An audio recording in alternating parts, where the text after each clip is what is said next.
Let's move to number 7. A fruit salad is made from pineapples, pears, and peaches mixed in the ratio of 2 to 3 to 5, respectively, by weight. What fraction of the mixture by weight is pineapple? Let's take a look at the steps. So we're going to assign those values that they give us in the question for weight. So the pineapple weight would be 2, the pear weight would be 3, the peach weight would be 5. So the total weight is 10. All I did there was just added up the pineapple weight, the pear weight, and the peach weight. So what fraction of the weight is pineapple? Well, 2 out of the total weight of 10 is pineapple, and we can just reduce that fraction. 2 over 10 can be reduced to 1 over 5. So our answer would be A. What fraction of the weight is pear? The answer would be 3 over 10. Let's move on to number 8. In the figure above, square RSTU is inscribed in the circle. What is the degree measure of arc ST? Well, we know that there are 360 degrees of arc in a circle, and a square has 4 even sides. So since a square has 4 even sides, then it's going to evenly divide this circle into 4 equal arcs.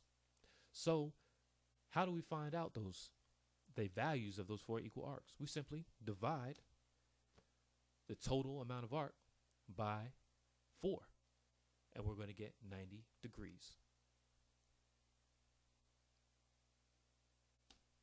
So your answer would be C. Number 9. If P and Q are 2 sets of numbers, and if every number in P is also in Q, which of the following cannot be true? All right, so just by looking at the question, all the numbers in P are in Q, but all the numbers in Q aren't necessarily in P. So that means that the Q set is larger than P. So let's put some numbers in as examples. So if Q is the largest set, let's say the P set had the numbers 1, 2, 3, 4, and the Q set had the numbers 1 through 8.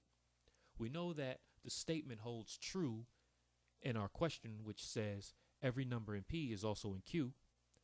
So our numbers show that because we have 1 through 4 both in P and in the Q set. So let's take a look at these answer choices and let's see which answer choices can actually be true, which ones can't. And we want to find the one that can't be true. So the first one we find that can't be true, that'll be our answer.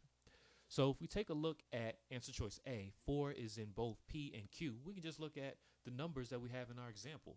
And we can see that, yes, it is possible for the number 4 to be both in the P set and to be in the Q set.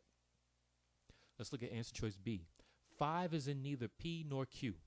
Now we don't have the number 5 in our example for the P set, but we do have it in the Q set. But let's take a look at this statement. The numbers don't really matter. 5 is neither in P, so if we took 5 out of the Q set, the statement would still hold true that every number in P is also in Q. Remember, all these answer choices, and each one of these answer choices, we're simply trying to find out if the statement holds true that every number in P is also in Q. So if we take a look at answer choice C, that answer choice says 6 is in P but not in Q. Well, every number in P must also be in Q according to the question. So we know that C is not correct, because if 6 is in P, 6 would have to be in Q according to the statement. So your answer would be C. Let's move on to number 10. What is the maximum number of rectangular blocks measuring 3 inches by 2 inches by 1 inch that can be packed into a cube-shaped box whose interior measures 6 inches on an edge? All right, so we're going to have a series of rectangular blocks that are going to fit inside a larger cube. So we're going to take the volume of the rectangles and the volume of the cube. Remember, volume equals length times width times height, and cubes, like squares, have equal sides or edges. So the length and width and the height of the cubes would be equal to 6. So the volume of the rectangles is 3 times 2 times 1, which is 6. Those values were given to us in the question. And the edges of the cube were 6, as we mentioned before. So the volume of the cube is 6 times 6 times 6, which gives us 216. So how many of these smaller rectangles can fit into the cube? We simply just take the volume of the cube and divide that by the volume of the rectangles. And we get 216 divided by 6 equal 36. So your answer would be D. Moving on to number 11. If a is not equal to 0 and 5 over x is equal to 5 plus a over x plus a, what is the value of x? So we have an equation here and we want to solve for x. So the first thing I would do is cross multiply. So in cross multiplying, we get 5 times x plus a is equal to x times 5 plus a. So when we get rid of those parentheses by multiplying that out, we get 5x plus 5a is equal to 5x plus xa.